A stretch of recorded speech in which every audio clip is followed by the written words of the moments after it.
Now it's time for Monty in the Morning. Hey, yo, man, it's here. The 2021 NFL Draft taking place tonight. We've got all the big headlines covered for you, including those San Frogs Disco 49ers. They hold the keys to the draft at number 3. We'll talk all about that. But right now, we need to talk about you hitting the subscribe button on our YouTube channel. If you're listening on podcast, make sure you get to The Monty Show, Monty, themontyshow.com. Click subscribe on our YouTube channel. It'll take you right there. Click subscribe, take a picture that you subscribed, and tweet at us, The Monty Show, Monty, The Monty Show, and SLC Supercars. So again, just take a picture that you subscribed, put it on Twitter, and tag us, The Monty Show, SLC Supercars, and hit tweet. And as soon as we see it, we'll retweet it and say nice things about you and talk about how hot your wife is or how, smart you are, because clearly you're intelligent. You and your mom are hillbillies. Could be. We might say that too. You just never know. Anyway, the point is, go ahead and tweet at us, and then you're entered to win this right here. It is an Xbox Series S, which we are giving away as soon as we get to 500 subscribers right here on The Monty Show. All right, let's start the show talking NBA. I know it's a shocker. We do that occasionally on this show. But the thing that really stood out last night, obviously, was a record-setting performance by the Utah Jazz in Sacramento. They drop 154 points on the Sacramento Kings. And I got to tell you, Jake, the guy that I was most impressed with was Bojan Bogdanovic. Him attacking the basket. Bojan Bogdanovic is a guy who largely plays on the floor and can usually jump about as high as a credit card. And he tried to dunk on some dudes in the fourth quarter. It was really impressive to see him change stylistically and attack the basket. Yeah, I think it's what they needed. I think this team, with what they're dealing with the injuries, is desperate for somebody who will attack the basket, and that was Bogey last night. I thought that the Jazz came out sort of with this attitude of, proving a point, which is, hey, we might have some injuries, but that doesn't mean that we're going to lose to this Kings team. We're just not going to allow that, especially with the Suns right behind us. And so last night they come out. I love that Bogey was pushing the issue on the inside multiple times, getting fouled, getting high percentage looks in the paint. I really like the energy and the mindset that they rolled out last night. I mean, that is what we want to see from this team, So often this team rolls out with, hey, we're just going to play pick and roll and shoot the three. And don't get me wrong, last night they shot a good amount of threes as usual. The difference was they were making them last night. But my point is that they came out in this game and clearly set the tone of, hey, we're coming out, we're going to dominate you, and we're not leaving this game to question. We're not doing the, hey, we're going to the fourth quarter down by 10 thing again. We're going to control this game. We're going to make sure we leave here with a win, and we're going to get to Friday night ready to go. And I think that you have to give the Jazz a lot of credit for handling business, because it would have been easy to lose this game and to say, well, we don't have Don, we don't have Conley. We're playing really shorthanded, and they were just better than us tonight. And that's not what happened, and I was really happy to see that. Yeah, and I think one of the critical things that you have to consider, especially coming out of a win like this where you performed at such a high level, is were you trying to prove a point? Were you sending a message last night with the way you played? You scored a franchise record 154 points. It was remarkable. You got great performances out of Jordan Clarkson. I thought what George Niang gave you, the crossover SUV, shot the three really well, attacked the basket early. I think what we saw this Utah Jazz team was a team that was embarrassed by their back-to-back losses to Minnesota. I think we saw a team that wanted to send a message to Phoenix that said, hey, we're coming. See you on Friday night. We're ready to go. And I think this team wanted to send a message that it doesn't matter who's on the floor. they still believe, Jake, that they're the best team in the Western Conference. Yeah, and I think that's really, really important. Like this team can't get to a place, and they can't get to a place where they don't believe in themselves. And I think, yesterday we talked about Quinn Snyder a lot, and him having the responsibility and the weight on his shoulders to make sure that even though this team is depleted and missing its two best players, its two most influential players right now, that they're still a really good team. And I think that this was, with the back-to-back losses to Minnesota, and how you felt leaving that 2-game set, coming into this game against this Kings team who also was depleted, I don't think there's really any question that they were trying to prove a point last night. Whether it was to Phoenix or not, I'm not sure. Obviously, that's kind of built in. That goes without saying. But I think this was more for them. They needed to be able to say to themselves, okay, enough of this nonsense. We're not playing down to teams like the T-Wolves anymore, the Kings. We're coming out and we're routing these teams because we're the best team in the league, and we need to show that to ourselves. And then when we do that, when Friday gets here, we're ready to go. We're ready to go mentally. We're ready to go physically. And when we're 100%, we're executing at a really high level. And I think this game Friday night, tomorrow night, is for the season. If you lose this game tomorrow night, this is going to be a roller coaster to finish the year. And I think that this game, unlike the first game, this game will be even closer. This game, I feel like, will be this is a playoff game. Let's just call it what it is. This is a playoff game, and this is their first real test they've had in quite some time. So I think they're in the best position possible to go win.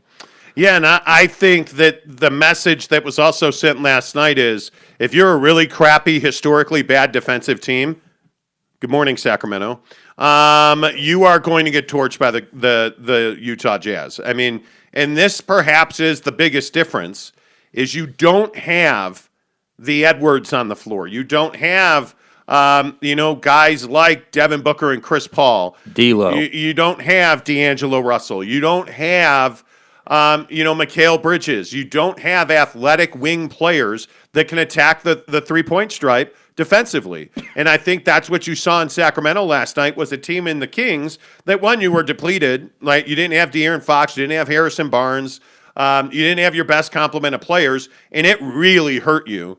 And if you're the Utah Jazz, you did exactly what you should have done. You destroyed the Sacramento Kings, who are just, by the way, Luke Walton's got to be on the clock. Yeah. He has to be on the clock. Yeah. I don't know any other coach that would survive this on any other team. And don't forget, the Maloofs don't own the Kings anymore. So why is Luke Walton still the head coach? Anyway, the point is, listen, the Utah Jazz did their job last night, and they did it impressively. And James Knight, good morning to you from down under. Yes, absolutely, I agree with you. When the three ball's going, I think Phoenix can stay. He says when the three ball's falling for the Jazz, Phoenix cannot stay with the Jazz. I don't agree with that, because I think what you see that's different, and this is something I think that the Jazz have to guard against, and that is that you can't get too high on the 154 you dropped on Sacramento, because it was Sacramento, one of the worst defensive teams in the history of the NBA. Now, though, what you can do is feed off of that confidence. Bogey doesn't shoot the three well, but how awesome was it to see him back guys down right out of the gate in the first quarter? How awesome was it in the fourth quarter seeing him trying to dunk on two Kings? Joe Ingles is a guy that hasn't had a lot of swagger the last week and a half.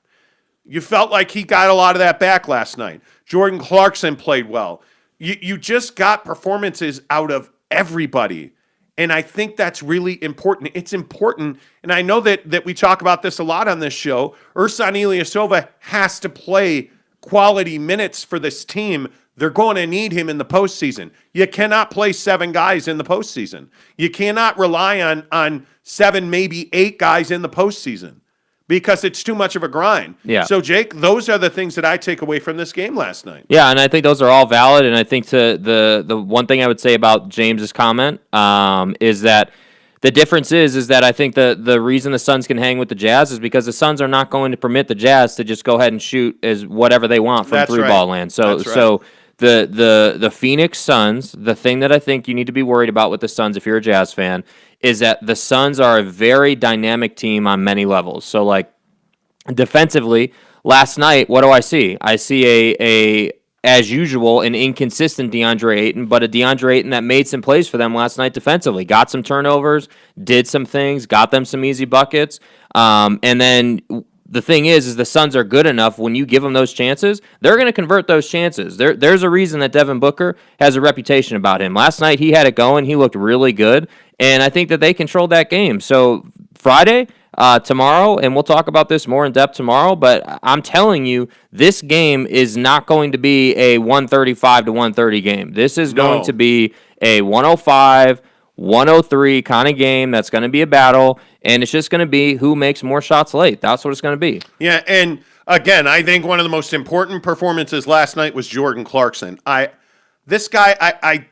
don't know how to succinctly say it other than to say he's such a vital part of their offense. He has to shoot well. For the Jazz to play a high level of basketball offensively. Because when he's missing the transition, opportunities for, in this case, it'll be Phoenix, the transition opportunity for a team like the Suns, they're lethal that way. When he's missing, there's no flow in the offense. The other thing that I think was really important is, what did we see Jordan Clarkson doing last night?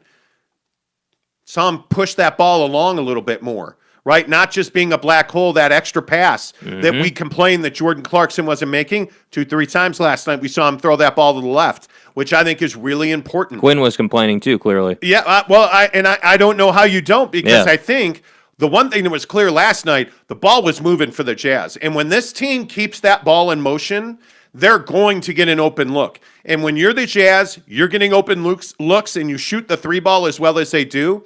That's a formula to win. So you need to reverse the basketball. You need to move the basketball. The other thing I thought was important is something that a lot of people talked about on this show yesterday. Yeah. Get some interior presence. And I think that last night, I think we saw the Jazz playing in the paint more than we thought they would. The one knock that I would have on that is I still think you have to give Rudy Gobert the basketball. Yeah. And I know that you don't want to, and I know that a lot of guys on this team don't believe that if you give Gobert the basketball, it's going to end well, because he doesn't pass and he's not a quality, polished finisher. Mm-hmm.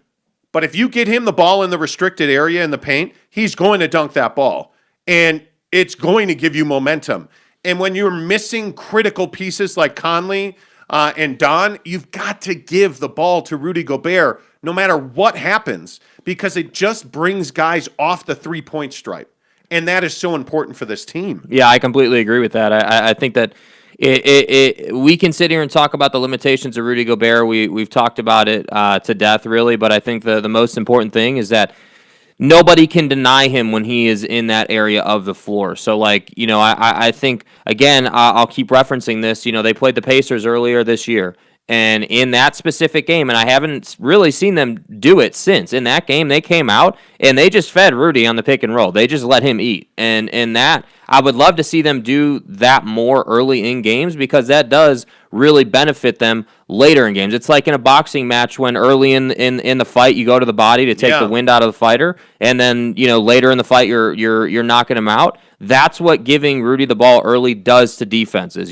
So I would love to see that. But again, I just want to emphasize, whether we're talking Jordan Clarkson, whether we're talking, Bogey trying to dunk on guys, they did this against the Sacramento Kings. So I love what they did, but just take it with a grain of salt at the same time. And I'm not going to go there with you on that. I think they needed to feel good about themselves. Well, they can feel good about it, but what I'm saying is Bogdanovic is not dunking on the Suns, right? That's not happening. Jordan Clarkson, Friday night, is not going to show up for 25 like he did last night. That's not happening. And you may be right about that, but I don't think those specific things matter. I don't think there is a Jazz man this morning who's going to wake up and say, oh, yeah, we're the best team in the NBA again. Look what we did to Sacramento. No, that's not I don't think that's the reaction you have to this game. Mm-hmm. But the reaction you do have to this game is, oh, hey, yeah, the ball will go in the hole if I shoot it. Hey, look at me. I can play with my back to the basket, and my name is not Bojan, it's Bojan, right? Like, I mean, look at me. I can dunk on guys. Yeah, they got their confidence back. There's no doubt about that. I agree with you on that. I 100% agree. But what I'm saying is just if you watch that game last night, I just want Jazz fans to be realistic about their expectations with the Suns game tomorrow night. That's all I'm saying. I think that this Kings game turned out to be a punching bag game, which is you took them to the woodshed and you got your confidence back, and I maintain that they are in the most ideal situation to win this game Friday night. They've done everything that they can do outside of get Don and Mike back to go out and win this game. And I think that's all you can ask. They've got to have Conley Friday night. I don't know that happens, man. It's not optional. Sean Mirzinski, good morning to you. He says there's a big difference between Sacramento and Phoenix. Yes. Mina Gray says good evening. Hope life is good in the Philippines, Mina. Thanks for being here. Casey Finlinson, good morning to you, my friend. Big day for BYU. Yep, big day. Your highest NFL draft pick ever. Will happen tonight. Casey Finlinson says, still have my concerns with this team. The Jazz have done this all year, beat up on bad teams, and more often than not, struggle with playoff caliber teams. He also says the lineup with Gobert and Ilyasova both is very good for the Jazz. I would agree with that. Yeah. But Ersan's got to make his threes. I mean, if this is going to be a good lineup that really makes simple. A difference, I mean, his three ball's got to go in, or he doesn't carry a lot of value. Listen, it's the whole team. It's the whole team, Ersan or otherwise. Jordan Clarkson, you got to make your threes. Yeah. Bogey, you got to make your threes because you're not dunking on Devin Booker or DeAndre Ayton. That ain't happening. So, like, whether it's Ersan, Jordan Clarkson, Royce O'Neal when he does get his opportunities because he doesn't get as many. Like, again, when they make their threes, yes, they're the best team in the league. The problem is they don't make their threes often enough against playoff caliber teams. Right. And so I think to Casey's point, like that is a good diagnosis of where you should be as a Jazz fan. Now, last thing I would say about this is if you come out Friday night and you shoot 58% from three against the Suns and you dominate them, it's over. I mean, they're not keeping up with you. You're not shooting 58% against the Suns. I would love to see them beat 40. Monty Williams will kick somebody in the groin. Yeah. On national TV. If they shoot you go out and handle the Clippers like you did, and then you let the Jazz shoot 58%. Come on now. The Mitch says, Jake, it never ends. When are you going to say something positive? Monty's trying to be positive, and you won't shut up. I'm not going to sit here and sugarcoat it. Shut up, Jake. I ain't going to sit here and sugarcoat it. You shut your mouth. Apologize. I'm not apologizing, bro. Yes, you are. No, I'm not. You shut your mouth. I'm not apologizing. I'm not apologizing, bro. Spirited person. From the bottom of my heart, I'd like to take this chance to apologize to absolutely nobody. I'm just telling you guys. Jake does whatever the he wants. Yeah. I love it. Absolutely love it. Mike says, this game is meaningless. I don't care about confidence. Go beat Phoenix. Well, Mike, you're not wrong. I mean, the game's not meaningless. It's not.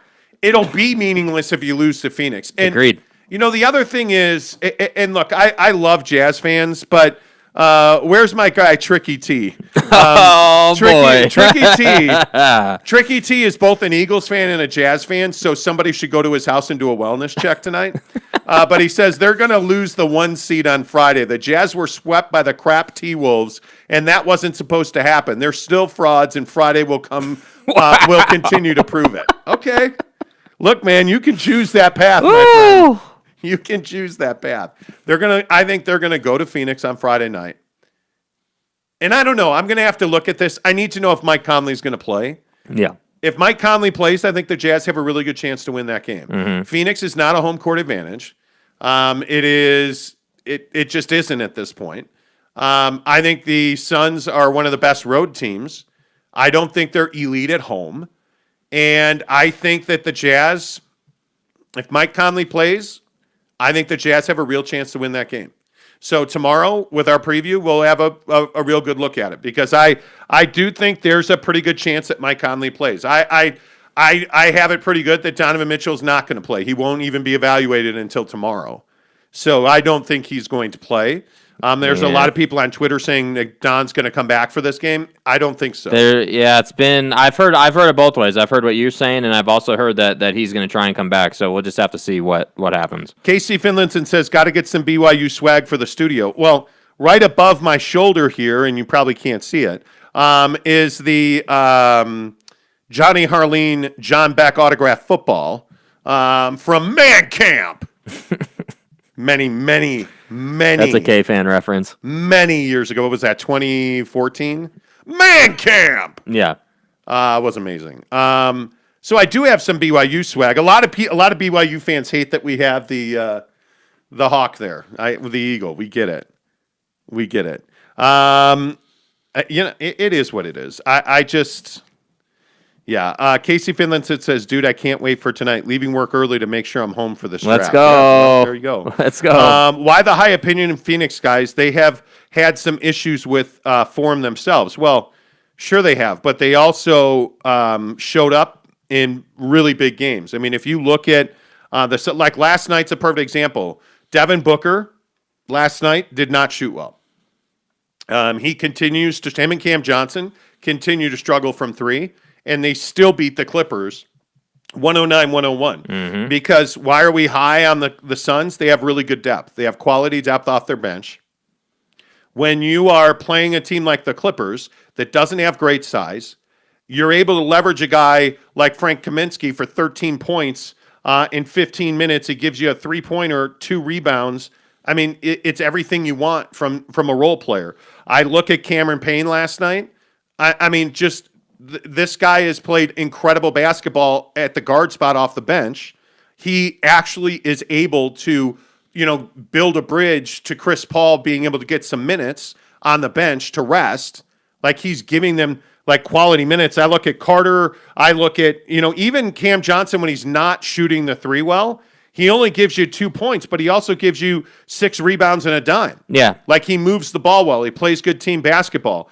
I look at the fact that Booker, Paul, and Bridges gave you really significant moments last night. Book not hitting the three well. He was 1 of 6 from 3, but attacking the basket, playing at the rim, getting fouled, getting the team into the penalty. They are not a one-dimensional team. And I'll say again, the thing that worries me about the Utah Jazz the most out of anything is that if the three's not going in, they don't have a way to score in numbers. If the three doesn't go in, the Jazz don't score 100. And that's a real problem. Last night, the Phoenix Suns scored 109 points on one of the better defensive teams in the league in the Clippers, and they only shot 35% from three. The Jazz don't have that ability. That really worries me, especially when you get to the playoffs, Jake, and it's a half-court game, and everything's compressed, and that three is going to be contested every single time. Yeah. That really worries me. Should worry you. And the other thing that you're seeing, and Minnesota didn't do this, Minnesota wasn't switching everything, right? What did the Kings do last night? They tried to switch and go under everything. Mm-hmm. The Suns are not going to switch everything. You're starting to see now that teams are not switching, and they're allowing the 2-point basket to happen. They're allowing Rudy Gobert to roll in the paint and get a dunk instead of giving up a three. They want that. Yeah, teams are willing to give up 2 to the Jazz. They're not willing to give up 3. Yeah. And I think it's a brilliant strategy, frankly. Yeah, and I think teams are also saying that, hey, if we're gonna if we have to pick our poison, we're definitely gonna pick, battling you in the paint. But we also feel good about battling you in the paint because Rudy Gobert is not skilled offensively in that regard. So he's not skilled in the sense of, hey, give it to him, put him on the block, and all of a sudden he's going to, give you a 40 spot. Like that's not who Rudy is. And that's why I think you see a lot of teams funnel the Jazz into the paint, because if it's Rudy, if it's Bogdanovic, certainly, if it's Mike Conley, those guys can be had if you're prepared for it. If you're not ready for it, they're going to hit the floater. They're going to get high percentage looks. But if you're prepared like you would be going into Friday night or a postseason series, you're going to be fine. Yeah, Tyler says, Monty, I'll give you credit. I used to think all you did was hate the Jazz for clickbait. But actually, I think you genuinely hate the Jazz, but you're not wrong. So wait, let me see if I understand. Let me think if I can reverse engineer this stuff. So wait, I used to hate the Jazz for clickbait, but now I genuinely hate the Jazz, but I'm not wrong. So wait, am I being a hater if I'm not wrong? I don't know. You should go talk to your bishop. I'm worried about your inner demons. I started having second thoughts. I agree. I don't hate the Jazz at all. I mean, I think Jazz fans are some of the longest suffering fans. Frankly, it's why my license plate says flu game. Oh, wait. No, that's because I'm a hater. Anyway, the point is, but not that, my point is, Jazz fans are some of the longest suffering fans in the country. Mm-hmm. And I would love nothing more than to see the Utah Jazz win a championship. That's not going to happen this season. And I think it's because I look around the league last night and I look at the Lakers who are playing without LeBron James.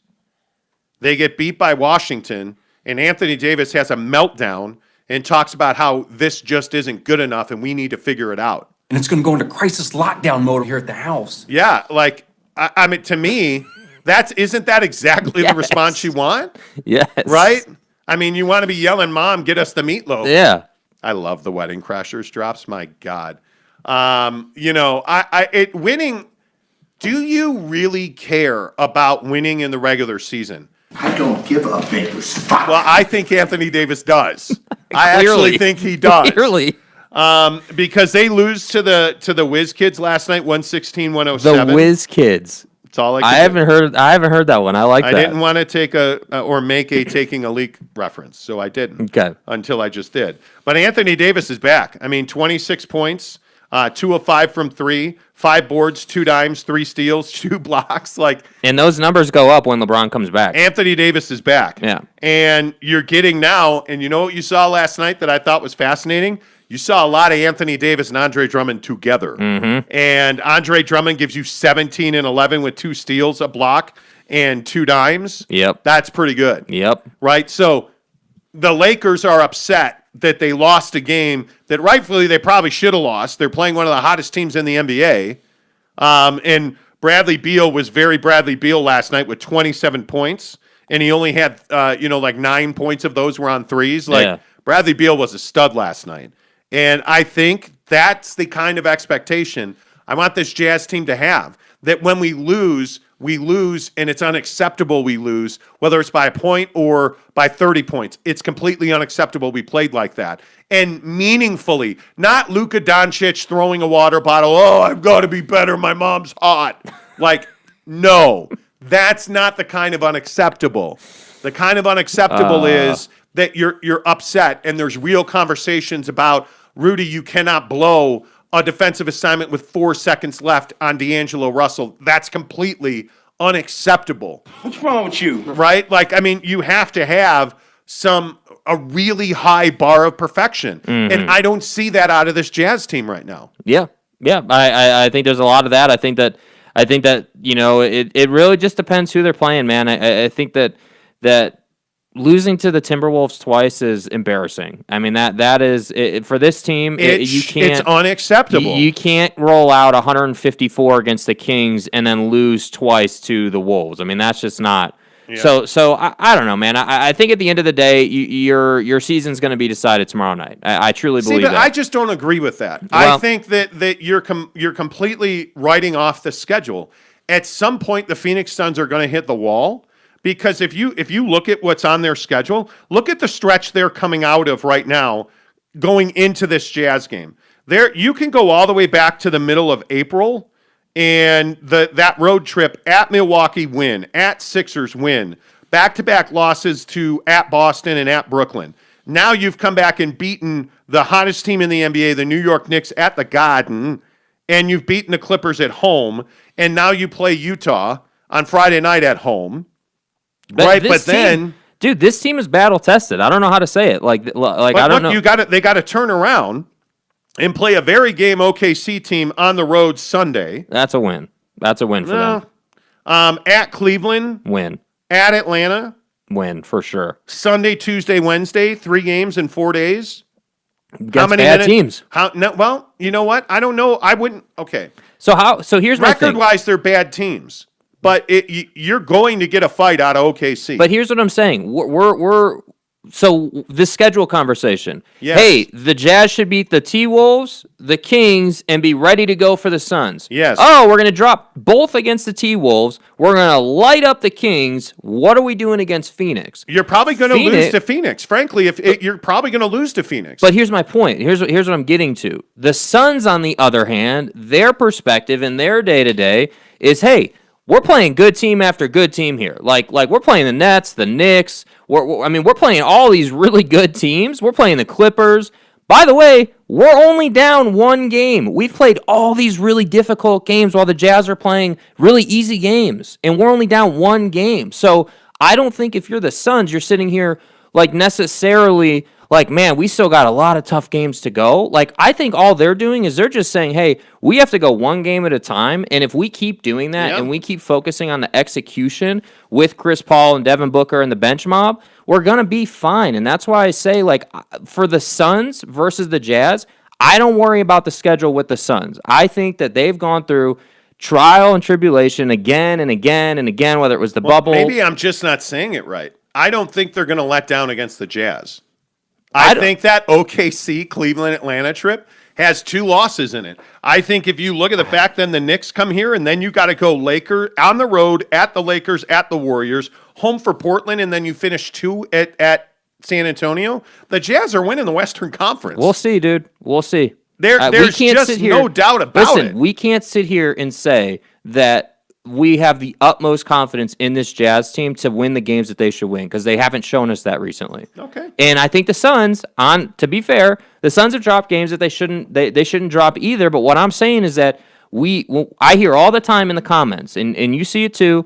Oh, well, the Jazz don't beat good teams, and they just beat up on bad teams, and we see that consistently. Whereas the Suns are beating the Sixers, they're beating the Knicks, they're beating whatever team you want to point to, the Clippers. So that's why I say I have more trust in the Suns to go out and get it done against tougher teams than I do in the Jazz right now. That being said, the Jazz are still up by 1 game. They're still looking down on the Suns. If they take care of business tomorrow night, yeah, they probably win the West. But I'm just telling you, I would not just assume that the Jazz are going to win the West because I don't think that that's where we are. Well, I also look at the Jazz schedule, and they're at home most of the rest of the way. Which is a huge advantage, no doubt.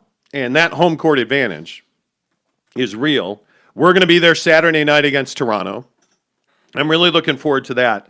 The Jazz schedule at Phoenix, Friday. Saturday, home for Toronto. Then they go Monday, Wednesday, Friday. Mm-hmm. So they only play every other day here coming up. Mm-hmm. Where it's Toronto Saturday, San Antonio Monday, San Antonio Wednesday, Denver Friday, and then back-to-back Houston Saturday. Can you honestly tell me you're confident they're going to beat the Raptors? They're going to go 5-0 on that stretch. You're insane, dude. You're insane. No Why way. Why am I insane? Because there's no way that this team is going to roll out and go 5-0 against all those teams right there. They're definitely not going to be in an easy game against Denver. Denver's going to come for them. I'm not saying Denver's going to win that game, but that's going to be an absolute playing pretty war. Good basketball. That's going to be a war. I look at Toronto on Saturday night. You're going to play a good gritty Toronto team after your battle with the Suns. That's no gimme game right there. That is no gimme. And then in terms of San Antonio, yeah, you should win both of those. But I don't think that you're somehow just going to go 5-0. That 5-game stretch, I think that the 5th one is the most difficult one, which is at Golden State. And I think that Denver found out the hard way that going to Golden State's not easy. But then Golden State gets lit by Luka and Dallas, and that's why, I'm not saying Golden State's a pushover team. They've done really well. Steph's been playing it out of his mind, but that's a game where I'm like, okay, there is some blowout potential. I could see that going one of two ways. Like if Golden State's playing well, okay, it's going to be a difficult game, but too often Golden State is just inconsistent and they get beat by 30. Yes. So it's hard for me to just say that that's. Yeah. I don't know. I think it's going to be a fascinating couple of weeks. The season ends May 16th. Yeah. So it's coming. This is going to be really interesting. James Knight says, "Hey Monty, didn't you suggest that Phoenix were going to die a few weeks back? Phoenix is not going to die. I just don't think they're going to beat the Jazz would have to completely collapse for the Phoenix Suns to win the Western Conference. And I just don't see that happening. I think the team you got to watch here is the Lakers. When you get LeBron back, and how much of a gap can they close? The Lakers need to be careful not being in the play-in tournament. I agree. They need to be very careful. I totally agree, and that's why I'm saying, like, looking at the standings right now, they need LeBron back, and they need to start winning some games because right now, if you look at the Lakers, they're in the 5 spot by a game and a half. That's it. So dude. It's tight, and Dallas is a 500 team. All you need to do is win some games. But if I look at the Lakers' schedule, not to keep going back to the schedule matrix, if I look at the Lakers' schedule, until they get LeBron back, I think it's a rough road. I mean, Sacramento, Friday, they should pound Sacramento at Staples Should be a Center. win. Should be a win. Home for Toronto. Should be a win. Ooh, I'm telling you, Toronto's a tough out. Okay, but Without LeBron. But don't say that about the Lakers. Then disagree with me on the Jazz, right? Like Toronto is a difficult team, man. But they are the difficult Jazz, as hell. The Jazz home court advantage, you're underplaying it. The Jazz at the Vivint are, I mean, the altitude, the style of play. It's difficult. Sunday home for Toronto for the Lakers. Monday home for Denver. You're back-to-back 3. And this is what I say, the Jazz are every other day. Mm-hmm. The Lakers and the Suns are 3 games in 4 nights. Mm. With a back-to-back of Toronto and Denver? Mm-hmm. That's Come rough, on. dude. Who Yeah, hates that's the rough, Lakers dude. at the league office? Then by the way, you're off until Thursday when you're home away from home against the Clippers. Mm-hmm. Then you are back-to-back Thursday Clippers, Friday Portland, Sunday Phoenix, Tuesday Knicks, Wednesday Houston. Then you go on the road Saturday and Sunday to finish out the season with a back-to-back of Indiana and New Orleans. You're welcome. I'm like, who hates? It's over. Somebody hates the Lakers. Yep. They've got to get LeBron back, and there's some people who believe LeBron is back Friday against Sacramento. He's ready to play now. Yeah, they're biding their time. The Instagram video would show that. Yeah. But I'm telling you now, I don't believe the Suns are going to die. I just think it would require the Jazz to lose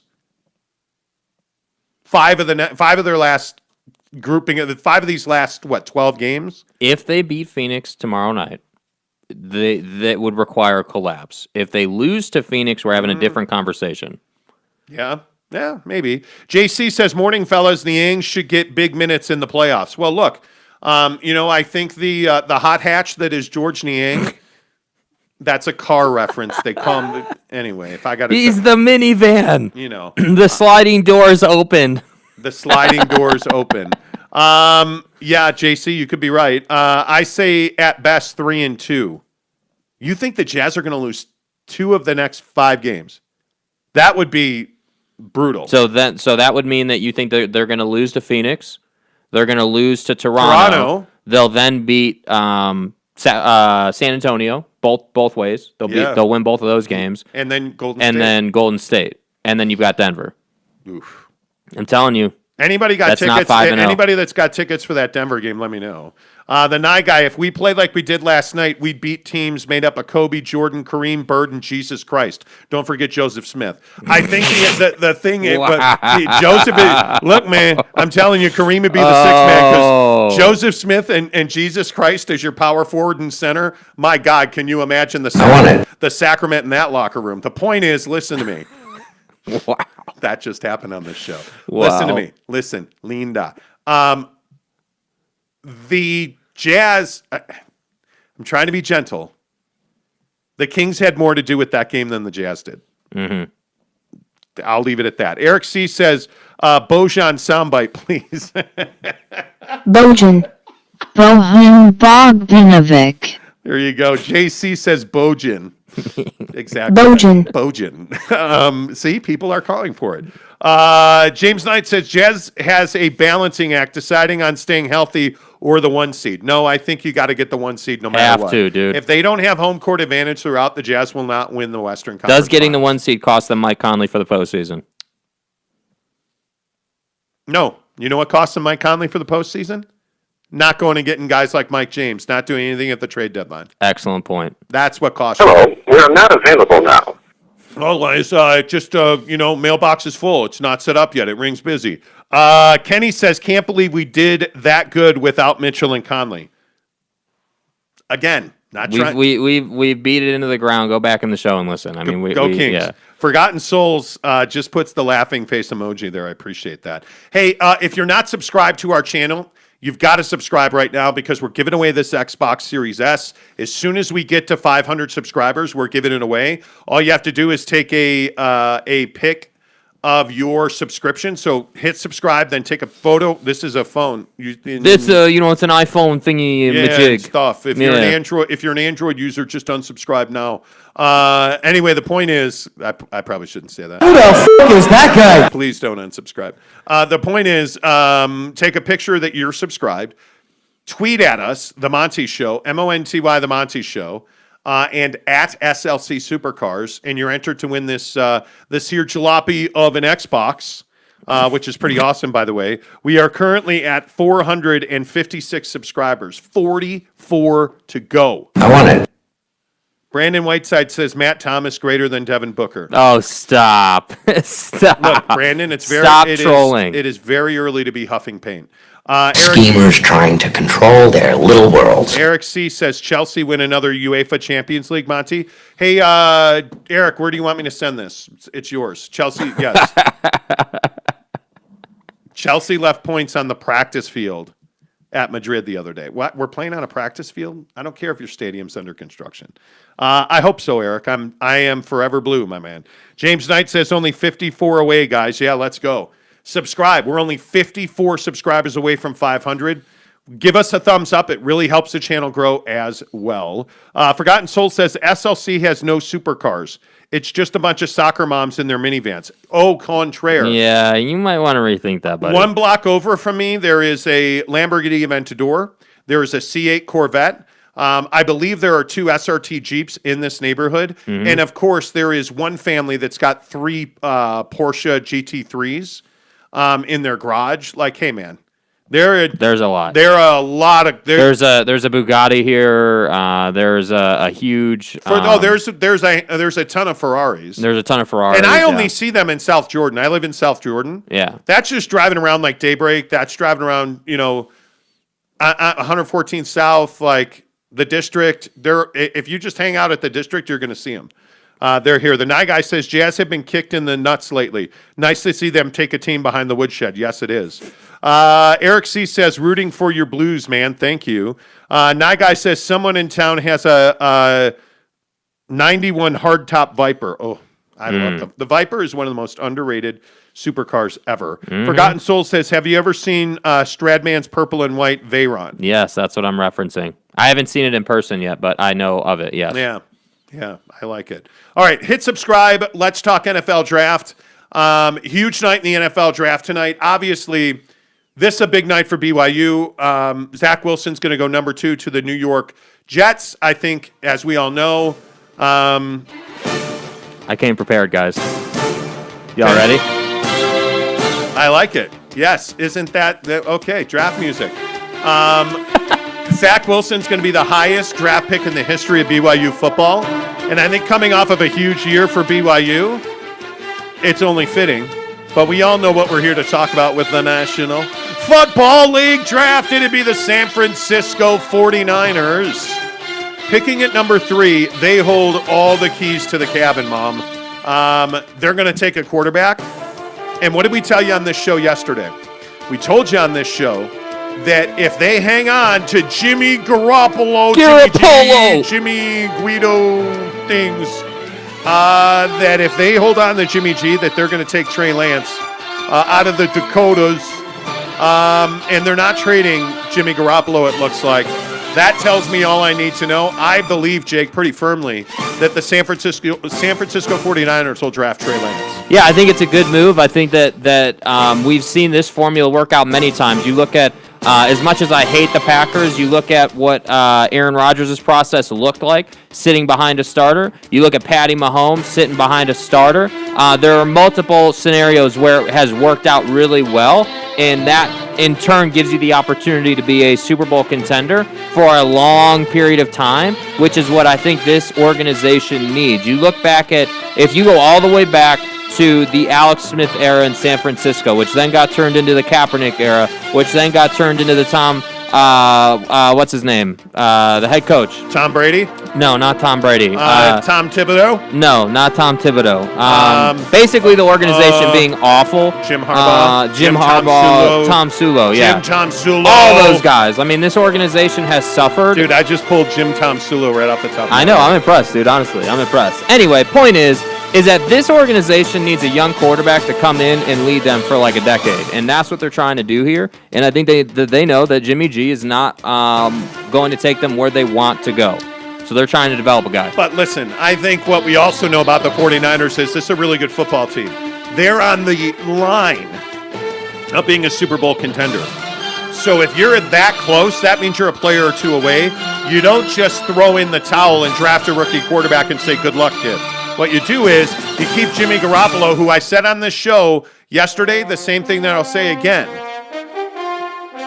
I like the horns. I'll say the same thing I said yesterday again today. He's in the Hall of Very Good, and Very Good wins you a playoff game. And by the time they get to the playoffs, their season will be written by injuries and development of their roster. Yep. Right? They have a roster that can compete for an NFL championship. You don't trade Jimmy Garoppolo and start a rookie to do that. You just don't. They're going to keep Jimmy G, and that makes me think they're drafting Trey Lance, which then turns the tables and says, what the heck are the Atlanta Falcons going to do? Dude. Because I think that's one of the more fascinating picks at number 4. What exactly are the Atlanta Falcons going to do? And the thing that stands out to me most is that if you're the Atlanta Falcons, you have so many needs. Mm-hmm. And you're in an interesting time in your organization. You really are. You either have to move on from Matt Ryan or you have to get a guy. You have to do what the 49ers are doing. You got to draft a guy to sit behind Matt Ryan who can develop, and then you don't have to worry about drafting a quarterback for a really long time. But the thing is bad organizations make bad decisions time and time and time again. And so when you're in this situation where you could potentially take, where like Mac Jones or Trey Lance will be available depending on what San Francisco does. But another guy that's available is Kyle Pitts, one of the best tight end prospects to ever come out of the draft, allegedly. So what exactly is it that you do? If it was me, I would definitely be taking a quarterback in this draft because I think this is some of the best prospects you're going to get. And then I'd worry about everything else because if you don't have a quarterback, you're not a good team. Here's my question, though. If you're the Atlanta Falcons and you know that you have a salary cap problem, are you drafting Kyle Pitts to team with Julio Jones and Ridley? Or are you drafting Kyle Pitts to trade Julio Jones, to replace him? If it were me, I think I'd trade Julio Jones. I'd draft Justin Fields. And there's a deep talent pool of receivers in this draft. Yes. I find a way to get one of those wide receivers. But you have got to free yourself up some cap space there. Mm-hmm. Oh, no. It's coming. The music is over. No, it's coming. Okay, See, there we go. There we go. I like it. Okay. Now there's let's pick up the tempo a little bit. A little bit. Yeah. Let's get some energy music going, right? Mm-hmm. I think that's fascinating. And then the Cincinnati Bengals at number 5. I think you got to go offensive line here. And I am shocked that everybody has them either on Jalen Waddle or Jamar Chase, the wide receiver from LSU. If I am the Cincinnati Bengals, and I always say this, you drafted a quarterback who had his leg ripped in 18 pieces while he actually tore a knee ligament. Gnarly. You have Joe Burrow, the hometown kid. Let's go, Joey. Draft an offensive lineman, the best available, and that's Penny Sewell. Now, maybe the fine lineman out of Oregon doesn't, grade well on the Bengals board. But if you're grading Penny Sewell low, doesn't that tell you suck at footballing and maybe, just maybe, you should draft him anyway? Yeah. And again, I understand Jamar Chase is a fine talent, and Joe Burrow needs weapons. A.J. Green is no longer there. That was long past due. Yeah. But you got to keep Joe Burrow upright, and that means you should draft offensive line at 5, Jay. And think about it. This Cincinnati Bengals team right now is in the same place that the Arizona Cardinals have been in the last 3 or 4 years. They've got a young quarterback, they have zero protection, and now they have even less weapons than they had last season. So it's this whole this is the quintessential philosophical conversation. When you're a bad team, what do we do? Do we go and get protection or do we go and get weapons? Well, I'm telling you that you get protection and then you worry about your weapons because you got to keep Joe Burrow upright for as long as possible. Yeah, I agree. And I think one of the interesting things here is all of this is hyperbole because if the Atlanta Falcons trade out of the 4 spot, which, by the way, when you have a lot of cap problems and you need depth on that roster, I think that's the exact right thing to do. I would trade out of that spot. Mm-hmm. That changes the game for everybody. If New England moves up to that 4th spot to draft Justin Fields, or everybody says they're really high on Mac Jones, if they don't draft Justin Fields 4, if the Patriots don't trade up to try and draft Justin Fields 4, is Mac Jones available at 15? I think he probably is. Yes. Right? But it just creates this waterfall effect down the draft board. And I think, somebody was asking about the Chargers. The Chargers have to take the best offensive lineman available. Yeah. There's no doubt about that.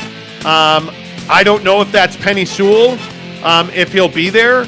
I wonder what the Cowboys do. I mean, the Cowboys have to go defense, right? Well, the question with the Cowboys is Jerry's been talking a load of junk about how he's going to move up in the Jarrah. Sorry. Thank you. Sorry, Jarrah. My bad. Anyway, he's been talking a load of junk about how they're going to move up in the draft and they're going to go and get a guy. So if that happens, that obviously changes the whole thing. Space. Yeah, I mean, he has no flexibility. I don't know what that looks like. So let's assume that doesn't happen. Yeah, I think that the Cowboys need to go defense. They need to go defense. And if they don't do that, that's just yet another bad decision.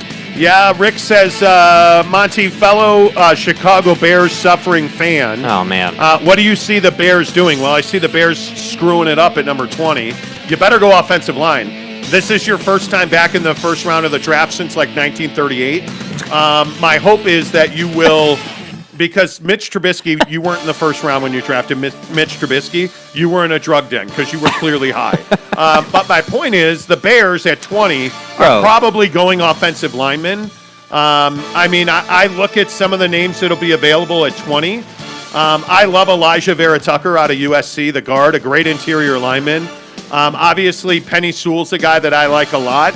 He's not going to be available at 20. No. I don't think he gets past Detroit at 7. Yeah. Frankly, I don't see how he doesn't go 5 or 6 well, actually, I think the Dolphins are going to go outside speed because they're stupid.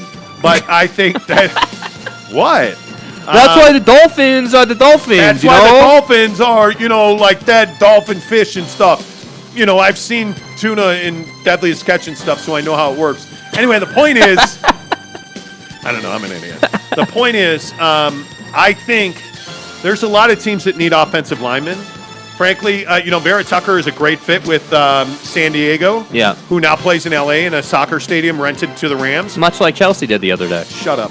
The point is, I think it's going to be interesting. Giggity says, imagine all the jacks in the stadium every Sunday if there was NFL in Salt Lake City. Oh, dude. Please. Dude. Giggity says, Bengals got to protect Burrow. Yes.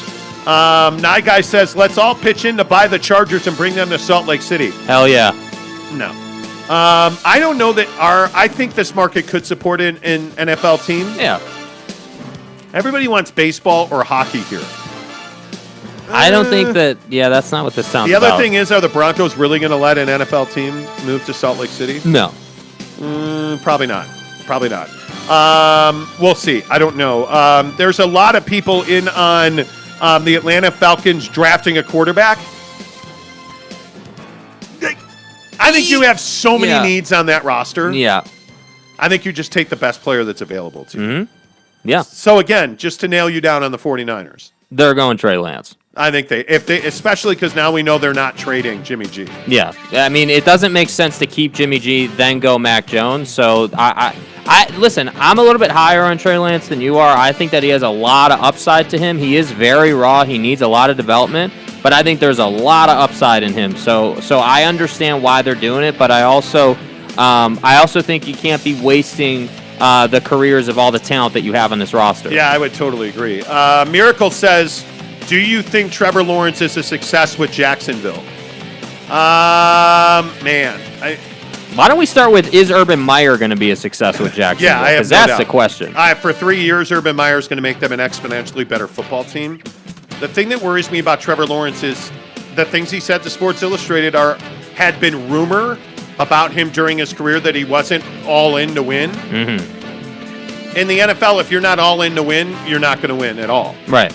That's the that's the real issue. So It's got to be life and death for you, literally. yeah, I mean, and listen, if you're not going to win games, your opponent is going to go and win those games. Somebody is in your division is going to pass you. Somebody in your division is going to continue to like put their foot on your face, and you're going to continue to lose games every single Sunday. I will say now, and maybe I'll have, I'll look like a complete idiot. Trevor Lawrence is never going to, in my opinion, is not going to win a Super Bowl as a starting quarterback in the NFL. Dude. I don't see it. Yeah, he's got a lot of talent, but I agree with you. Anytime you got to have concerns about a dude's mindset or like where he's at in terms of passion for the game, that's never, I mean, that's even, I would say that is worse than criticizing a guy for having a weak arm or like not having talent. Niner Cliff says, did the 49ers panic and realize Mac Jones sucks? I don't think Mac Jones sucks. Yeah. I don't think they panicked. If you listen to Adam Schefter from ESPN, I think it makes a lot of sense what he's saying they did. They bumped up knowing that they were taking a quarterback. They wanted the best available quarterback, so they moved up to 3. Yeah. They knew they weren't getting Trevor Lawrence. They know that they're not getting Zach Wilson. Mm-hmm. I think they were on Mac Jones when they moved up, and now why wouldn't you look at all the other quarterbacks? And I think they've probably, found themselves aroused by Trey Lance. Yeah, this is a situation where you cannot, it's not that they can't afford to mess it up, because frankly they can, but at the same time, you moved up in the draft, and you want to make sure that you get this right, and you want to make sure that you get the right guy for the future of the organization. William says, hey, Monty, nice loss in the sneakers app yesterday. Bro, can we just, I mean, come on. Why? Why would you? Why? Why? Why? I mean, you're a hater, bro. You're killing the vibes right now, bro. I did lose the Air Jordan 4 Baby Blue. True. Euros Petrovic says, obviously y'all are on football now, but please tell me y'all seen Jokic snuff Zion last night. Absolutely a block, not a foul. Solidify a win and his MVP award. I'm telling you, Nikola Jokic is the MVP of the NBA. Mm-hmm. I mean, and if he has moments like that, and everybody's watching Zion, those are the moments you need. And I think Nikola Jokic is going to win the NBA MVP because he's earned it. Yeah. I think they're still a very good basketball team, even though, that they lost Jamal Murray. I think you're seeing that good coaching wins out when you develop a guy like Michael Porter Jr. I think you're seeing that they were aggressive at the trade deadline with Aaron Gordon. I think they have found a way to build cohesion and belief beyond Jamal Murray, and I think that they deserve a hell of a lot of credit for that. Yeah. Because I think it would be very easy for the Denver Nuggets to have collapsed and just said, we lost Jamal Murray. We have a built-in excuse. Let's just pack our stuff and go fishing. And the Nuggets didn't do that. The game last night was as entertaining of a game in the regular season as you're going to see. Jokic with that block from behind on Zion was the stuff of dreams. Yep. Jokic drops 32 points, 8 dimes, 3 steals, and 7 boards. You get 28 out of MPJ. I think you look at the performance you're getting out of Campazzo. You're not getting much off the bench right now, which is a bit of a concern, frankly. Yeah. Because you're really putting a lot of stress on your guards, and I think you're winning the games you're going to win, and you're solidifying yourself as a real threat to win the Western Conference. And frankly, you're getting a different guy every night in support. But what you are getting every night is a stellar performance out of Nikola Jokic, who is a triple-double threat with points, boards, and dimes every single night. Yep, and that's what you need him to be, and he's living up to it, and you have to give the guy a lot of credit. And I think it's awesome for the NBA that it feels like the big man is emerging a little bit here, which is I just think it's great for the league. Yeah, very interesting. Very, very interesting. All right, now to the piss everybody off portion of the program. Joe Biden gave a pretty good speech after he hit subscribe on our YouTube channel. Please give us a thumbs up if you're watching this show right now. Please give us a thumbs up right now on the program. Yeah, he's entered in, right? I mean, Joe Biden's probably going to win the Xbox S Series.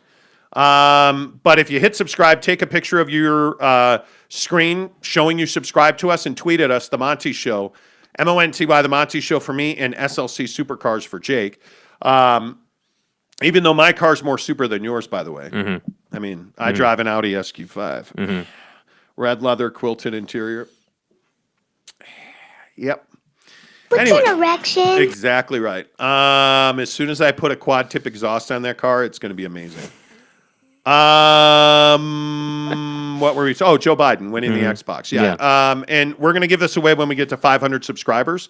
So make sure you do that. Take a picture that you're subscribed to our channel. Tweet at us, SLC Supercars at The Monty Show, and you will be entered to win this Xbox S Series. We're just going to pull a name out of a hat, or a clear bowl, or a fish bowl, or your mom. When we get to 500 subscribers, your mom is never the wrong answer. The first team Denver sees in the playoffs takes them to 7 games. Yeah, maybe. The West is very difficult. Let's talk about Joe Biden. Joe Biden gave a speech last night, and one of the main things that President Biden talked about was taxing the rich to bring the economy back online fully and fund a lot of programs to build the infrastructure of this country and to put people back to work.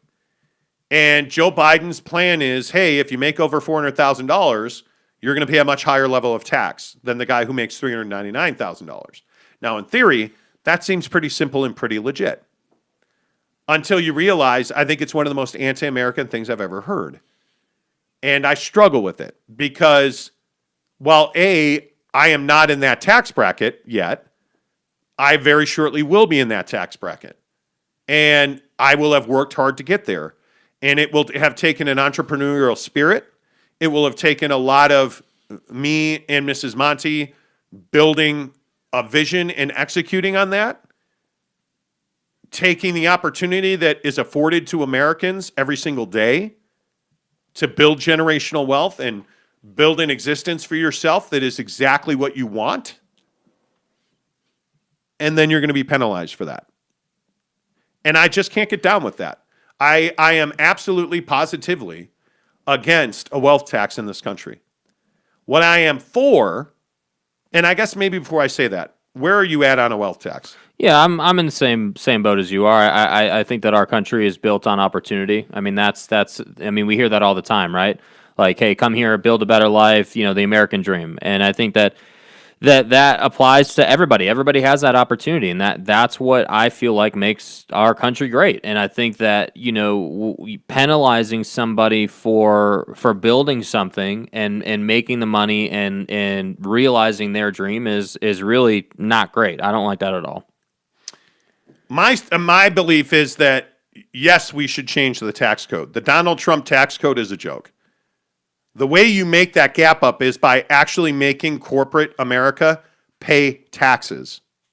And you force them to hire people if they want tax breaks, hire people, spend money in this country, bring jobs back to this country, penalize them, tax them higher when they offshore jobs, penalize them, tax them higher when they use offshore tax shelters. When they do not store their money and their profit in this country, tax them higher. When they hire foreign workers, tax them higher. When they manufacture in foreign countries, tax them higher. That's the way you fix the deficit. Yeah. That's the way you fix the tax gap and shortfall that was created by the 2017 tax note. That's how you fix it. You don't punish Americans who work hard and build wealth. I am not saying that the guy who makes $20,000 should pay the exact same amount as a guy who makes $20 million. I'm not saying that. What I'm saying is that you have to do it on an equity basis where you're not punitively punishing people because they're wealthy and they make more money because they've worked harder and they've achieved higher. That's un-American. That's not how this country was founded. That's what I struggle with. Yeah. And I think we have for so long allowed the biggest corporations under our flag to pay zero taxes. Not a little bit, zero taxes. The Apples, the Googles of the world, the Microsofts of the world, they have to pay their share. That's what needs to be fixed. But stomping on the American dream is wrong, in my opinion. Yeah, no, I completely agree. I don't have a ton to say because I would be saying the exact same thing that you just said. Like, I think that I think that everybody, the truth of it is that everybody's aspirations, like person to person, are different. So like maybe, Jimmy down the street has higher aspirations than I do. But the point is that no matter the level of aspiration that you have, like you shouldn't be punished for that when you realize that. And I think that's just as simple as it is. And yeah, I agree on the company thing, on the big business thing. Yeah, those companies should be paying taxes, but I don't know that ever happens. But I think there's a bigger problem, and the word that comes to mind, and my wife's about to roll her eyes at me when I say this. It's an existential. Yeah, my wife totally disagrees with me on this. It's an existential crisis in this country. Mm-hmm. Our very existence is in question. And I don't think Joe Biden was grandstanding, as Republicans said, and that devil Mike Lee talking about how, Joe Biden doesn't even believe what Joe Biden is saying. When Joe Biden says that we have to prove to the world that democracy works and is still alive in this country, he's exactly right. And when I say there's an existential crisis, which means our very existence in this country, that crisis is made up of Americans who don't believe anymore. Yeah. They don't believe in America. They don't believe in a free system. They don't believe in politics. They don't believe in democracy. They don't believe that they can achieve great generational wealth. They don't believe that because they have now been put into a system and into a climate where we've allowed the very elite in this country to grow their wealth. We made more billionaires during the pandemic than we ever have at any point in American history. And what does that tell you? That we keep stomping on the poor to guide the rich to more riches. That's a problem. That's not democracy. Yeah. That's not one country for all. That's not equal opportunity, right? And when I talk about an existential crisis, Black Americans in this country don't believe that they can be wealthy. Because largely, Black Americans in this country, Latinos in this country, Asians in this country, anybody who's not white-skinned American in this country has to climb a much steeper hill than everybody else. Mm-hmm. And until we fix that, and until we force corporations to pay their fair share, there is no such thing as a balanced society. There is no such thing as democracy. There is no such thing. And please stop with this crap about, the Founding Fathers. The Founding Fathers had no idea what an assault rifle was. Our Founding Fathers had no idea what Google was. Stop talking about what happened in this country the day we signed the Bill of Rights, because that country's gone and dead, and it's been gone for a long time. My point is, when I use a word like existential crisis, our very existence of Americans, of America, of the United States of America is on the line because we keep giving to the rich by taking from the poor. And that's not what America was built on. I agree. 100%, man. I completely agree. I think that's just, it's a, as the saying goes, it's a dog eat dog world. You have to work for everything that you get. And I just maintain that, if I work harder than the guy next to me, I shouldn't be penalized for that. No. I shouldn't be penalized for building a multi-million-dollar Amazon business that I started from $5 like you that. You shouldn't be penalized because you're Black. Yeah, that too. Or Latino, or Asian. I agree with that too. We tend to be so judgmental in this country. And again, I know that I live in a community where religion is the soul and the foundation, now to a lesser extent than it used to be. But at what point do we start asking the church to pay their fair share? Mm-hmm. Think about that. And I'm not saying that the church doesn't do a lot of good things for our community and many communities across this country, because they do. But at what point do we ask the church to pay their fair share? And I think when you look at the way that churches and religions operate, they exile instead of involving. They want to push the poor and the indigent away. We have so much in this country. We should never have a homeless person. We shouldn't have mental health crisis in this country. We shouldn't have an opioid crisis that's killed too many people that I know. Mm-hmm. But we do because we keep giving to the rich who are getting richer on the poor being poor. Yeah. That's true. the issue. That's our country. I mean, it's incredible to me. Yeah. Wow, look at everybody commenting on this. Wow, crazy. Where do I even go with this? Stephen Ling says, I think I saw Bernie Sanders subscribe too. Wow. Okay. All right, Stephen, I feel you. The Nye guy says or no, that's Casey. Ted Cruz was so too sleepy to subscribe. How about Mitt Romney falling asleep last night?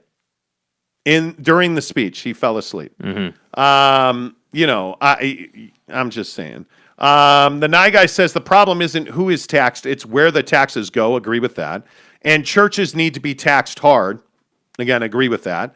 Euros Petrovich says defining Americanism through taxation is whack. If you make money, you shouldn't be afraid to pay your fair share of taxes. Rich people always think they know how to spend their bread better than the government. Well, I'm not even saying that rich people shouldn't pay taxes. Rich people should pay taxes. I just don't think that, what's the average American tax, 30% or whatever? I don't think rich people should be paying 55%. Somebody and I want to say it was AOC or one of the wacky, progressives in our government was talking about a 55% tax bracket for $400,000 or more. Yeah, it seems excessive. You're high. Yeah, that's excessive. So wait, because I've achieved and I've made $500,000 is not even close to the wealthiest number in this country.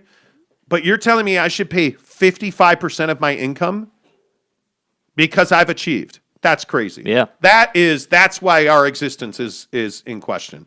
Giggity says tax corporations and fix the capital gains tax so millionaires aren't paying the same total tax as you and I.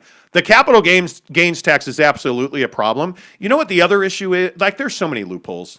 People that form shell companies so they can pay consulting fees to their own shell company, which means they're paying themselves and writing it off as a consultation fee. Mm-hmm. You can write that off 100%. Mm-hmm. You're paying, you're not, what?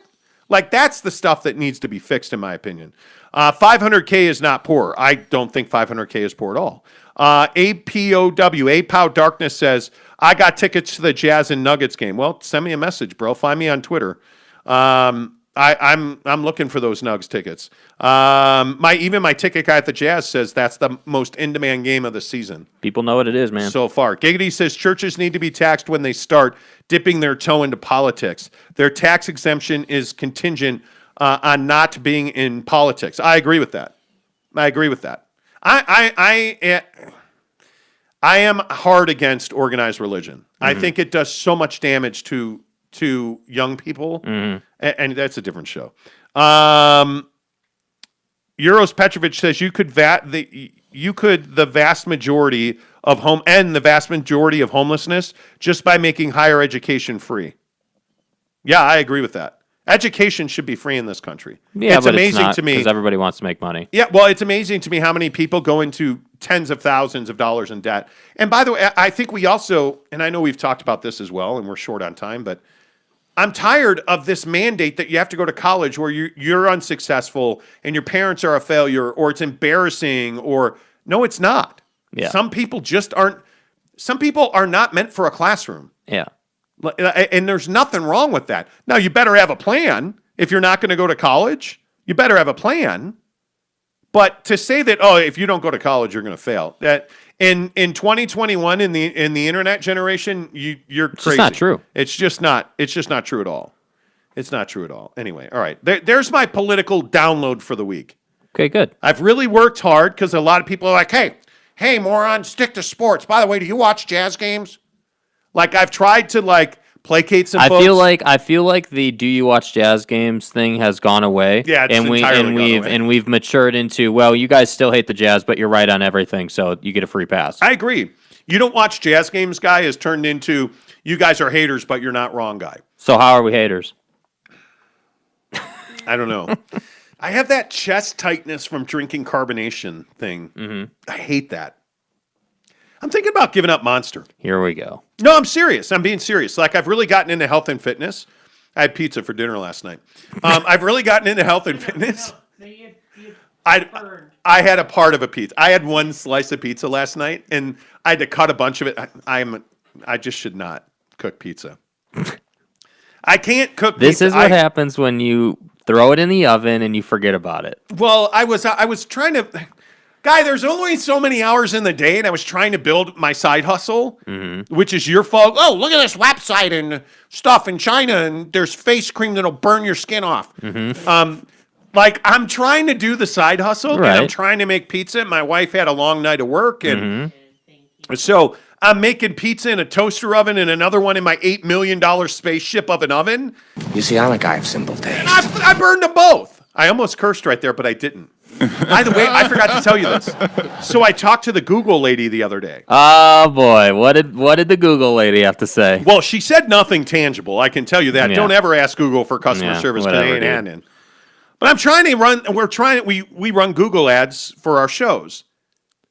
And she's like, "Well, do you guys ever curse on the show?" Here we go. I'm like, "No, who me? What? No, I don't give a baker's fuck." No, that wasn't me who said that.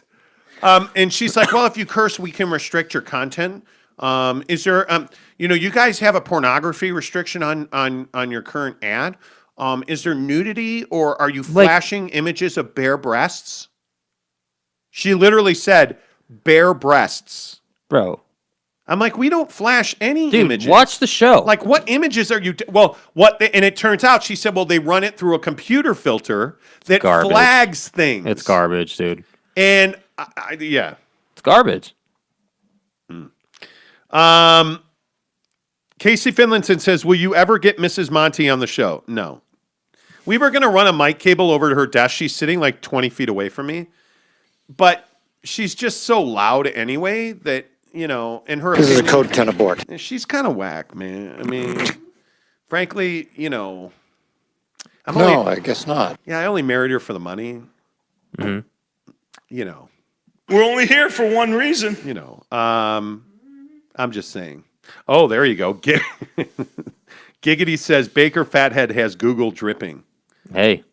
I mean, many people find themselves, And when I woke up this morning, I was feeling pretty dangerous. I know.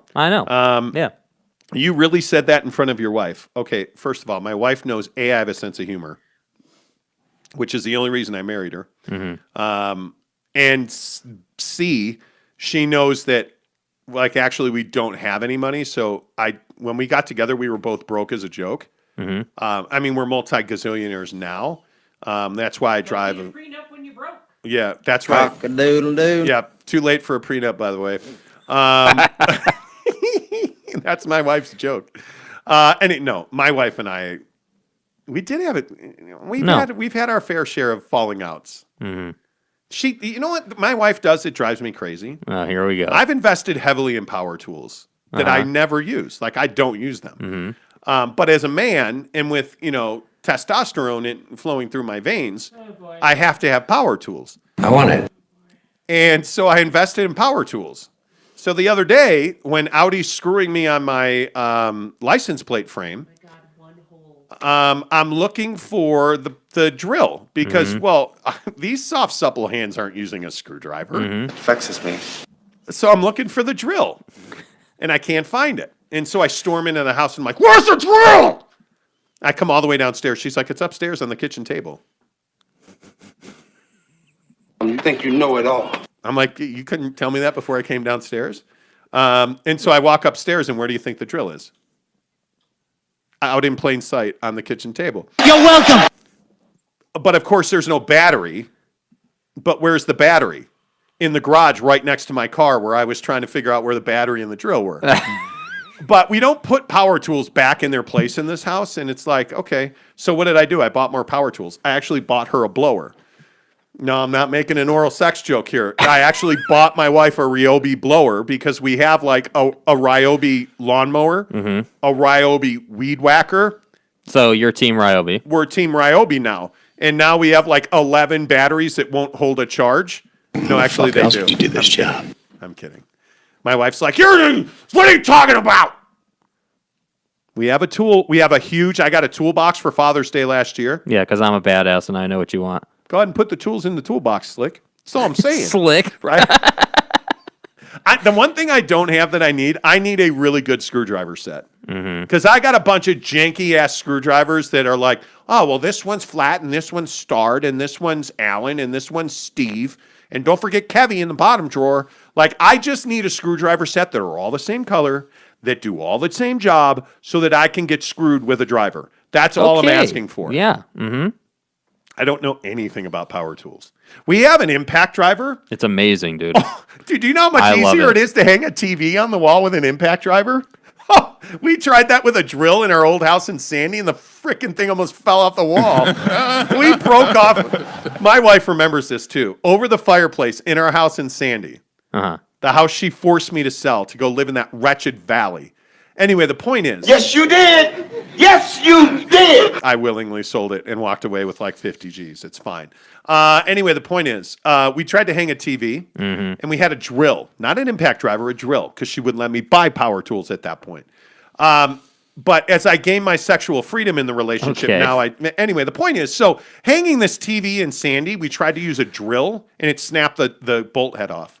But it turns out when you use an impact driver, that doesn't happen, and it takes about 3 minutes to hang a TV on the wall. Because an impact driver has a lot more torque than a drill does. Yeah, it impacts the driver and stuff. Mm-hmm. That's why it's called an impact driver. So Here's what's going to happen. Yeah.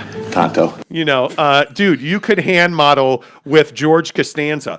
What? What do you model gloves? What? Who? Yeah, that's true. That's very true, night guy. Casey Finlinson says, Jake's love of Baker and Durant borderline on pornographic. Well, Google agrees. Let's not talk about slurping on the show. Hey, do you guys talk about slurping on the show? No, I will with your wife. There you go. Wow, that was amazing. Marty says, power tools are the death of man. Why? I mean, you buy power tools and your wife uses them. How is that the death of man? I actually mowed my own lawn this weekend. You did? Yes. I mowed my own lawn. I felt very... With a Ryobi lawnmower. Yeah, of a course. battery Ryobi lawnmower. Are we clear on that? Yeah, I didn't have to plug it in or pour any gas in it. Like, it's zero emissions. It's amazing, yeah. The thing's about the size of my thumb, though. Mm-hmm. So it takes like 30 laps around my small yard. But it's fine. Anyway, so there you have it. By the way, the contractor says he's going to finish our job 100% today. Yeah, believe it when I see it. Believe it when I see it. Somehow I don't think so. Yeah. We'll see. They're supposed to be here in 10 minutes to paint. Whatever. They're going to be here in 10 minutes, and they're not going to show up till 3 o'clock, and they'll be here till 11. You won't go to bed till midnight. The stone guy is supposed to be here at 10:30 to put the counters in. Yeah. So the contractor sends me a text. He's like, hey, man, I'm going to have the painter there at 8:30. Yeah. And I said, well, how are you going to paint before you put the stone in? Because you and I both know counter guys do one thing really well, and that's put like holes in your drywall. So, he's like, oh, I'll send him back at noon. I'm like, okay. Dude. Hey, man, it ain't like I got a job that's revenue generating where I have to don't worry about it. Nah. It'll be nice to have this over. It will be very nice to have this over. Yeah, when it was supposed to be over like 3 weeks ago? No, 2 months ago. What a joke, dude. 2 months ago. Anyway, play the music. Okay. Show's over. Okay. Make sure you hit subscribe on our YouTube channel. Take a picture of it. Put it on Twitter, The Monty Show, SLC Supercars, tag us both. Put it on Twitter, tweet it, and you're entered to win this right here. It's an Xbox Series S. We'll give it away when we get to 500. Hey, listen, we've had 118 live viewers on this show today. 8 likes. 118 and only 8 likes. Pick your like game up. Click that thumb up right now. We appreciate that. Really helps the channel grow. Until tomorrow, say good luck, Jimmy G. Good luck, Jimmy G.